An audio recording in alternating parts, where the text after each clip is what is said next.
Salam alaikum azulfillaoun, bonjour. Le fils, les écueils et l'horizon. Lorsqu'en février 1989, le fils fut créé, l'Algérie sortait à peine des événements d'octobre 88, qui avaient été, il faut le rappeler, soit dit en passant, par une aile du régime contre une autre. Un complot qui se retourna en fin de compte contre ses propres initiateurs. Après le 5 octobre 88, le régime avait vite compris que des changements de fond allaient lui être imposés par la société, voire arrachés. Alors, plutôt que de subir le cours de l'histoire, il opta pour une mise sur rail de tout ce qui allait survenir. Il créa lui-même des dizaines de partis, de nouveaux journaux, d'associations en tout genre, qu'il infiltra tout aussitôt. Nous en voyons aujourd'hui les conséquences. Quand une politicienne trotskiste affirme que les Algériens ont eu leur printemps arabe en 1988, elle ne se trompe pas de beaucoup, puisque ce sont ceux qui avaient créé des partis politiques à ce moment-là, des journaux et autres épiceries associatives, qui en profitèrent très généreusement. Ce fut pour eux véritablement un printemps. Un printemps de gloutons. Le fils n'était pas dans cette démarche de la boustifaille. Il avait un projet de société, aussi discutable soit-il, et il était porté par une base militante qui deviendra une déferlante populaire. Et, contrairement à ce qui advint à tous les partis qui avaient été créés dans une sorte de grosse farce politique, avec plein de discours, plein de nouveaux venus, souvent cocasses, parfois même ahurissants, le fils ne tarda pas à inquiéter les maîtres du jeu. Le 12 juin 1990, lors des premières élections libres du pays depuis l'indépendance, le fils emporta haut la main 54% des mairies. C'est à partir de ce moment précis que le complot contre le fils commença. Le régime allait user de moyens particulièrement subversifs pour décrédibiliser ce parti menton en faisant croire à la population qu'il était juste bon à faire des prêches du haut de ses manabirs. Il réduisait les budgets communaux à leur plus simple expression, ordonna à Wali et au chef de Daïra de multiplier les obstacles de façon à saper la gestion des mairies fils, au moment où celle du FLN était surdotée avec plein d'argent, de moyens, etc., portée à bout de bras littéralement. Les Wali et les chefs Daïra reçurent même des consignes très claires de pousser les élus à la corruption, à les inciter à accorder des privilèges, des lots de terrain à leurs familles, etc., et de tout faire pour les décrédibiliser auprès de la population. Le régime pensait donc pouvoir préparer un climat propice pour faire échouer le fils aux législatives qui se profilaient. Un nouveau mode de scrutin et un nouveau découpage électoral furent élaborés par le gouvernement Hamroche pour faire perdre mathématiquement le fils au profit de son rival, le FLN. On dit que ce plan avait été supervisé par des spécialistes français. Il se passa ce qui se passa. Une grève générale du fils fut décidée le 27 mai 1991, un piège tendu à ce parti, affirment certains observateurs. Un mouvement entre la protestation et la désobéissance civile que fut cette grève. Les entreprises reçurent l'ordre strict de licencier tous ceux qui participaient à cette grève. C'est à ce moment même, que les opérations de subversion se cristallisèrent entre les mains d'officiers presque tous dafistes, déserteurs de l'armée française, supposés être, comme on dit, sous le contrôle direct des services français. Des agents provocateurs ostensiblement barbus obligeaient des commerçants pendant cette grève à fermer boutique. D'autres s'en prenaient aux jeunes filles non voilées. Depuis des voitures banalisées, des individus ouvraient le feu sur des grévistes qui étaient en sit-in. Le cheikh Abbassi Madani produira des preuves irréfutables, filmées, que certains de ces véhicules banalisés sortaient du commissariat central d'Alger et y revenaient après les coups tordus de leurs occupants. Le 3 juin, l'armée donna l'assaut. Les manifestants sans armes, sans hostilité manifestes furent chargés à tir réel. L'assaut se solda par de très nombreux morts parmi les manifestants et un capitaine de gendarmerie. Le 4 juin, l'état de siège est instauré, les élections législatives reportées. Hamrouche fut démissionné. Rouzali lui succéda avec la mission déclarée de préparer des élections propres et honnêtes. Le régime croyait avoir créé toutes les conditions psychologiques de l'échec annoncé du fils. Il commença par ordonner l'arrestation de leaders du fils, pendant que les agents infiltrés au sein de ce même mouvement continuaient à se livrer à des actions de subversion. Plus de 300 militants du fils furent arrêtés, plusieurs milliers furent interpellés, gardés à vue et fichés.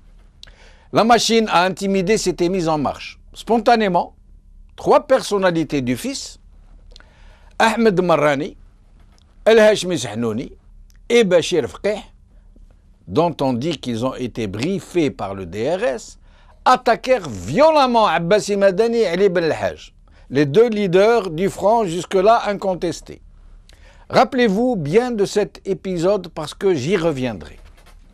Rappelez-vous qu'en même temps que le régime usait de tous les moyens pour décrédibiliser le fils, pour l'agiter en menace sur le pays, pour semer la peur et la confusion au sein de ses militants, le DRS a instrumenté des leaders du fils pour attaquer ses leaders les plus charismatiques. Il ne sera pas utile de s'attarder sur la suite des événements. La répression s'abattit sur les leaders du mouvement, des dizaines d'agents du DRS furent infiltrés en son sein, les médias furent lâchés contre lui pour alarmer la société, pour l'épouvanter, au point où des gens commençaient à songer à l'exil. Les Cheikh Abbasi et Ben Hajj ainsi que bien d'autres furent arrêtés, le fils fut intoxiqué par un conflit qui avait été inséminé par le DRS entre Jazara et salafistes. D'autres partis islamistes qui collaboraient avec le DRS furent jetés dans l'arène pour faire de la concurrence au fils, et etc., etc. En tout cas, tout fut entrepris pour compromettre de façon mathématique une éventuelle victoire du fils aux élections législatives qui allaient bientôt se tenir.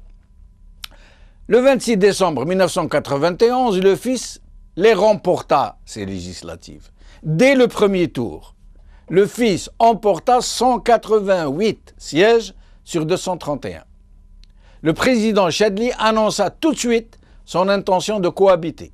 Le 11 janvier 1992, il fut démissionné par les généraux dafistes majoritairement. Le processus électoral fut interrompu, les élections invalidées et annulées. Les APC et les APUI à majorité fils furent dissoutes, les assemblées communales et départementales dirigées par les élus du fils sont par ailleurs dissoutes, elles aussi. Le 4 mars 1992, un simple tribunal administratif d'Alger reçut l'ordre de dissoudre le fils. Un parti porté au pouvoir par des millions d'Algériens fut dissous par un petit juge qui avait reçu une injonction téléphonique. Des milliers de militants et de sympathisants du fils furent raflés et envoyés dans des camps de concentration au Sahara. Parmi eux, de nombreux agents du DRS pour infiltrer les futurs groupes armés que le régime voulait voir monter au maquis, et il fera tout pour ça. Le terrorisme pédagogique commençait à germer dans les esprits malades des généraux. Tout fut entrepris pour pousser les islamistes à la violence. Nous connaissons la suite. Mais revenons à cet événement que je vous avais demandé de retenir. Quand le DRS incita Sahnouni, Fqih et Marrani à attaquer les leaders principaux du fils, cet événement-là, aujourd'hui, il se répète.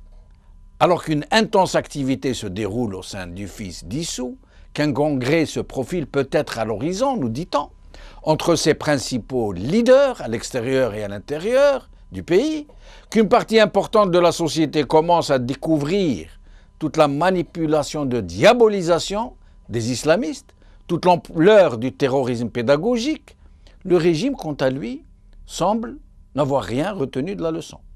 Plutôt que de se positionner dans une vraie démarche de réconciliation pour permettre un retour sans heurts du parti dissous par un petit juge administratif, sur injonction de généraux génocidaires et prédateurs, ce régime continue de se livrer à ces mêmes coups tordus, ces mêmes méthodes chafouines, ces mêmes procédés subversifs. Ce n'est pas pour rien que pour nous envelopper encore davantage de brouillard, dans une énième révision constitutionnelle, sur laquelle nous reviendrons dans une autre émission, il a encore une fois mis sur rail deux islamistes qu'il présente comme des personnalités politiques représentant le fils, Madani Mzrag et le même Sahnouni dont je vous avais signalé qu'il avait été instrumenté avec Marrani Efqeh, pour attaquer encore une fois la direction légitime de ce parti. C'est dire, avant de recevoir notre invité Sofiane Chouiter, juriste et avocat spécialisé dans la justice transitionnelle, je vous suggère ces 3 titres. Al-Watan. Rumeur sur la création d'un nouveau fils, coup de bluff et surenchère. Al-Shuruq. Hashmi Sahnouni, le pouvoir a invité 15 membres fondateurs du fils. Algérie1.com. Mouvance islamiste, le pouvoir veut-il créer un ersatz de fils? Mais commençons d'abord à regarder une très courte vidéo pour planter le décor. Vidéo s'il vous plaît. En Algérie, le premier tour des élections législatives de 1991 annonce une victoire des islamistes du Front islamique du salut, le FIS.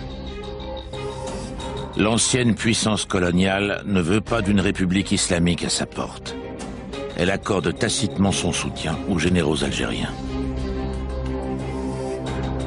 Entre le premier et le second tour, il y a des contacts auxquels je participe modestement entre les généraux et la France. Et je suis à l'Élysée 2 ou 3 fois et Mitterrand donne son accord de manière sibylline mais très claire, pas de manière formelle mais très claire, donne son accord pour que le deuxième tour n'ait pas lieu. Sofiane Chouiter, merci d'être avec nous. Bonjour, M. Jamel. Alors, Sofiane Chouiter, la dissolution du fils par un juge du tribunal administratif est-elle un coup d'État, un coup de force?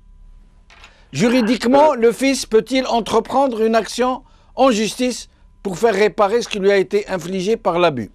Je vous laisse vous exprimer.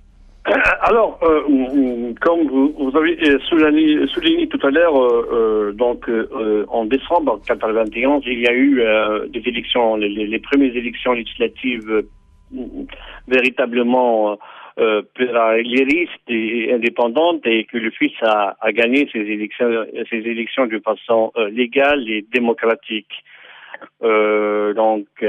Et dès le 8 janvier 92, selon les médias, on peut les vérifier dans les archives, on a constaté que des blindés se déploient dans les principales villes du pays.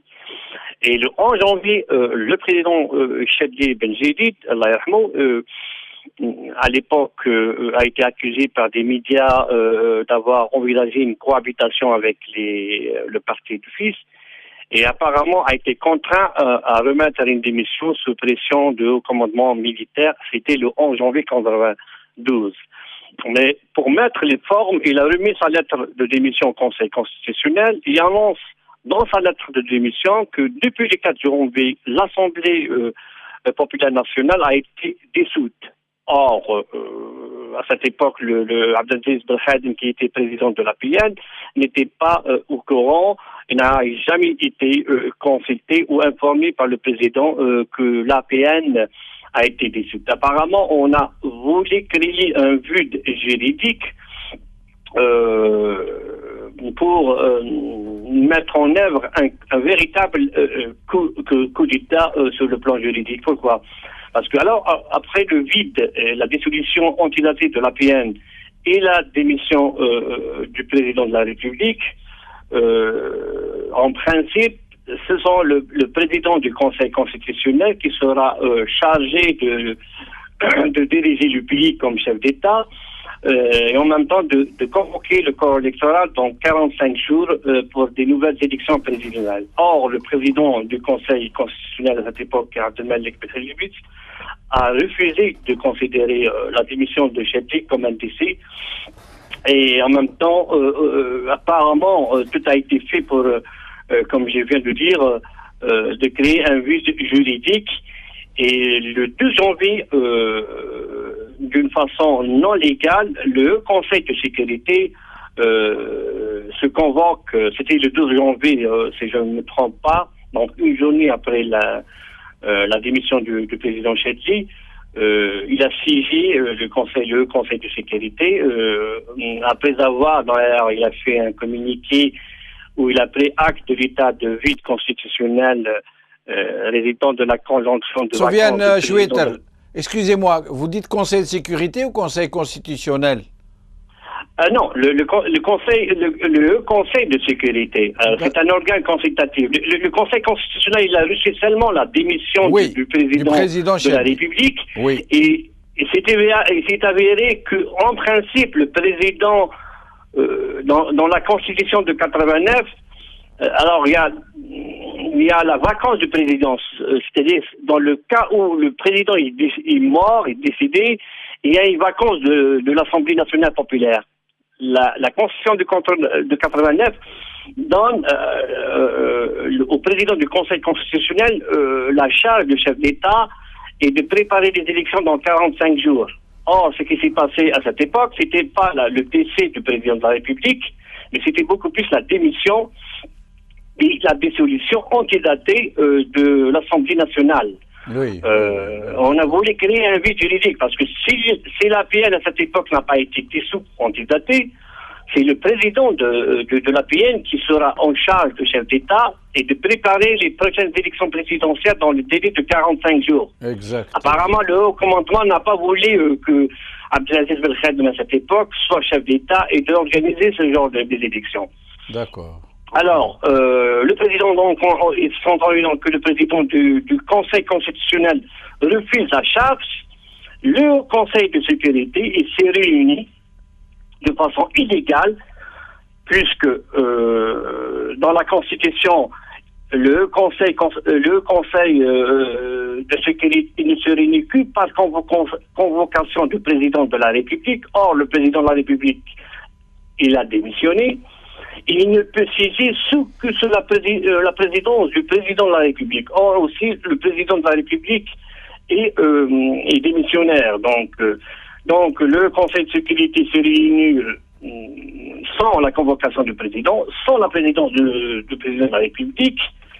Et en même temps, il a pris une décision qui est aussi de façon illégale, puisque le Haut Conseil de sécurité, selon la Constitution, est un organe consultatif. Dans l'article 162 de la Constitution de 89, donne le rôle de l'OCNC, qui est un organe qui est chargé de donner au président de la République des avis sur toutes les questions relatives à la sécurité nationale. C'est tout. Et il n'a pas le droit de créer des institutions ou des organes qui ne sont pas prévus par la Constitution. Or, de façon non légale, le Conseil de sécurité, il s'est réuni de façon non légale, a créé un organe qui est le comité d'État, composé à cette époque pour plusieurs personnes, 5, si je ne me trompe pas, et qui a le rôle de fonctionner comme un organe collégial de diriger le pays. Le HCE. Donc, le HCE, le comité d'État. Donc c'est un organe qui n'a pas été prévu dans la Constitution, qui a été créé par le Conseil de sécurité. Or, le Conseil de sécurité n'a pas le droit de créer des organes, c'est un conseil consultatif. Donc c'est un coup d'État de A à Z, si on peut dire. Tout ce qui a précédé, accompagné et suivi la dissolution du FIS est un coup d'État, ou du moins un coup de force, une disposition anticonstitutionnelle en violation de toutes les lois, de toute la Constitution. effectivement, c'est des violations flagrantes de la Constitution et des lois de la République. Donc, et pour répondre à la question de la décision de la justice, alors, juste donc le comité d'État installé, donc il a décrété l'état d'urgence. Et la première mesure après le décret de l'état d'urgence, il a modifié le statut supérieur de la magistrature. C'est-à-dire qu'il a changé la composition du conseil de la magistrature où la majorité est composée par des fonctionnaires de l'État. Donc, il a accaparé le pouvoir de la justice dans les mains du pouvoir exécutif, du nouveau pouvoir illégal. Et donc, il a une mise sur la justice. La première mesure qu'il a prise, c'est d'accaparer ce pouvoir de la justice. Et je suis tout à fait d'accord qu'à partir de ce moment, la justice, elle n'est plus devenue un pouvoir indépendant, elle est devenue un instrument de nouveau pouvoir venu par un putsch. Et juridiquement, Soufiane Chouetal, juridiquement, est-ce qu'un juge d'un tribunal administratif a le droit de dissoudre un parti politique qui vient de remporter des élections nationales?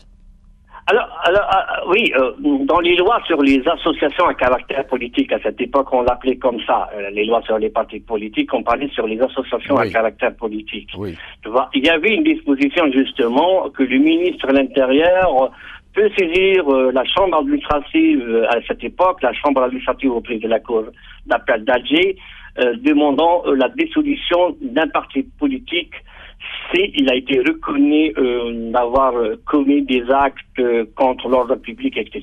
Tu vois, oui. donc ça c'est sur le plan juridique, mais revenant à ce qui s'est passé, effectivement, le fils, il a remporté des élections de façon démocratique et légale. Il était un parti illégal. Oui. Je ne sais pas si tu te rappelles, juste après les événements de juin 91, l'arrestation des dirigeants du parti, Oui.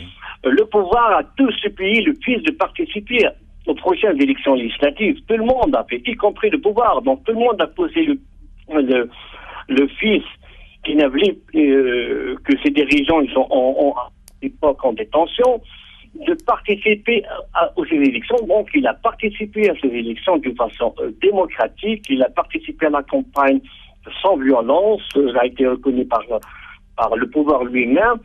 Et il a remporté ces élections. Or, quand il y a des mesures non légales qui n'est pas conformes à la Constitution, de priver un parti de sa victoire qu'il a acquis de façon légale et démocratique, c'est tout à fait normal qu'il y ait une réaction de ces militants de protester. Au début, ils ont protesté de façon pacifique. Vous qui êtes spécialiste en matière de justice transitionnelle, comment pourrait-on envisager un retour en douceur de ce parti, une réhabilitation en douceur de ces leaders qui ont été opprimés, jetés en prison, interdits de parole, parfois exilés, jetés dans des camps de concentration dans le sud, mis en prison. Moi, quand on me rappelle, par exemple, l'histoire de Ali Belhaj, enfermé dans un petit couloir pendant je ne sais pas combien d'années, il n'a rien vu, ni le soleil, ni rien, ou Abbassi Madani dans des conditions aussi atroces, ou d'autres leaders. Comment pourrait-on envisager une sorte de réconciliation vraie entre les Algériens, un retour vrai de ce parti politique, de façon où il y aura, comme cette procédure en Afrique du Sud, vérité et justice, dans le calme, pour pouvoir réconcilier tout le monde, pour pouvoir dire ce qui s'est passé en réalité, pour permettre à tout le monde de s'exprimer. Est-ce que vous pourriez nous dire comment nous pourrions aboutir à une telle réconciliation vraie? Oui.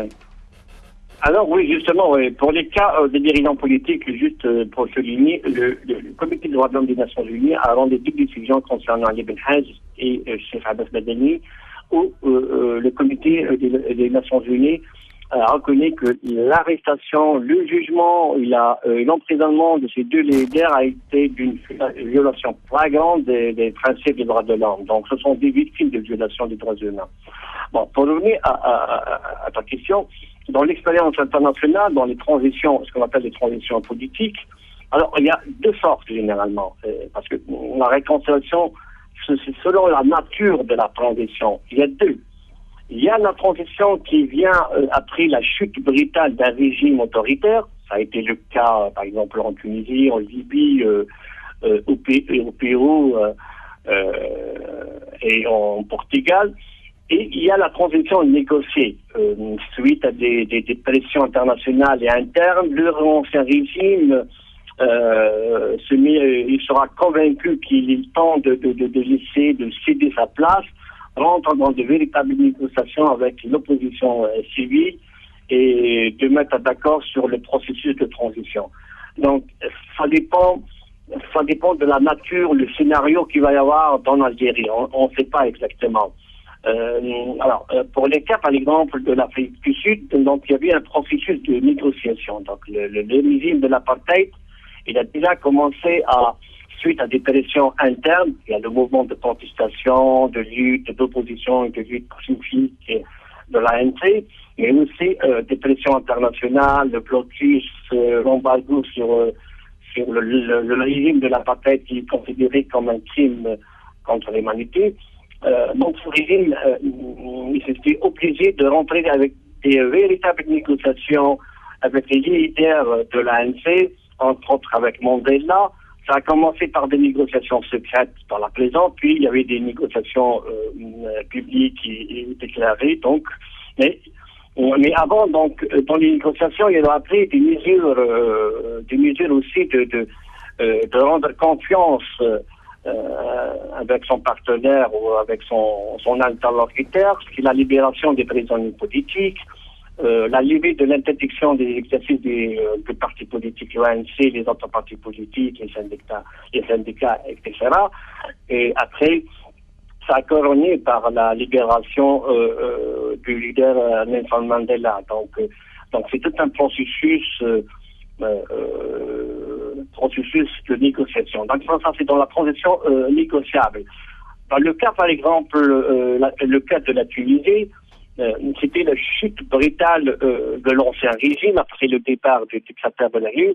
Donc, c'est le retour de toutes les oppositions.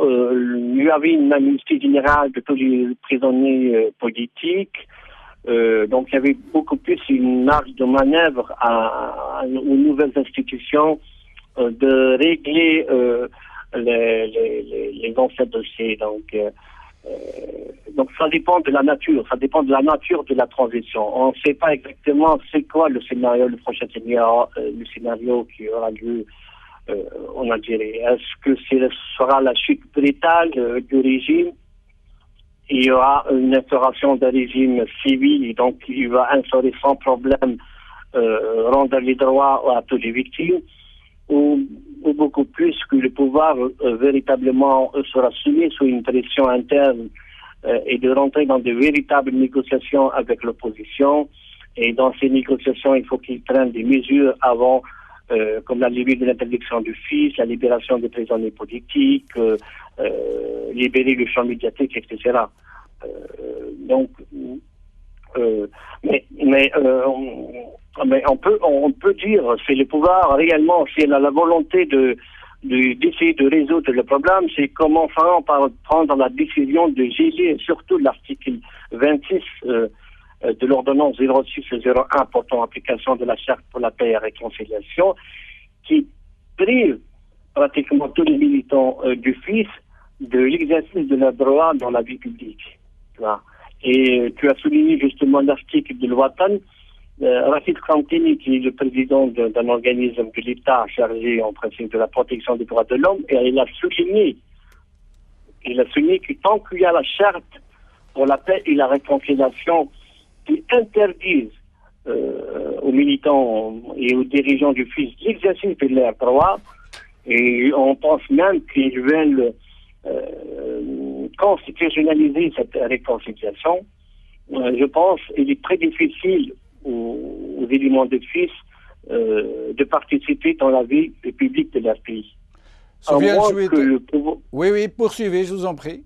À moins que le pouvoir a une volonté, mais apparemment non, puisqu'il a proposé de constitutionnaliser cette mesure arbitraire dans les prochaines réformes constitutionnelles. Donc, je ne pense pas, personnellement, que le pouvoir est très ouvert et veut réellement le retour du fils. C'est beaucoup plus de la manipulation pour démontrer qu'il est ouvert, qu'il est capable de négocier ou de dialoguer avec des éléments du fils. Or, il invite des personnes qui ont été exclues du parti au lieu de rentrer directement, de dialoguer avec les dirigeants, qui est Ibn Haj et Cheikh Abbas Madani, et de lever les sanctions et tous les actes arbitraires dont les victimes, les éléments du fusil sont victimes.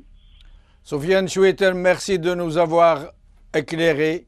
Merci de participer à détricoter la propagande de ce régime, en espérant que le droit finira par triompher. Je vous remercie pour votre attention. Salam alaikum, azul fillaoun. Au revoir.